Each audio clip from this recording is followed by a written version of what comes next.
আসসালামু আলাইকুম রহমতুল্লাহ বারাকাতুহু। এমবি প্রিন্স স্বাধীন সাত লঞ্চটি অনেক বছর যাবত এভাবে পড়ে আছে। লঞ্চটির কোনো কাজ হচ্ছে না, কিছু হচ্ছে না।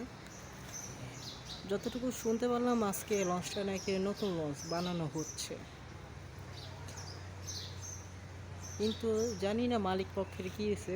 যদি আপনারা কেউ জেনে থাকেন আমাদেরকে একটু কমেন্টে বলবেন। লঞ্চটির ভিতরে ঘুরে দেখলাম কেবিনগুলো অনেক কিছু কমপ্লিট হয়ে গেছে, ইঞ্জিনও বসে নাই, কিচ্ছু নাই। লঞ্চগুলো পুরো জং খেয়ে গেছে, কিন্তু লঞ্চের ভিতরে ইয়ার আগেও গেছিলাম, মনে হচ্ছিলো এই লঞ্চে নাকি মনে হয় কোনো আগুন লাগছে, কিন্তু আসলে নাই, তা কিন্তু নয়। এই লঞ্চটা অনেক বছর যাবত থাকার কারণে লঞ্চটা জং খেয়ে গেছে। আচ্ছা, আপনারা কি এমবি প্রিন্স সাদিক খানের লঞ্চের বিস্তারিত যদি কেউ জেনে থাকেন আমাদেরকে একটু কমেন্টে বলবেন। লঞ্চের কি মালিক পক্ষে এগুলো লঞ্চ কি ঠিক করবে কি ঠিক করবে না, তারা কি সত্যি কি মালিক পক্ষে ঠিক করবে কি ঠিক করবে না, নাকি মালিক পক্ষে কোনো মামলায় আছে?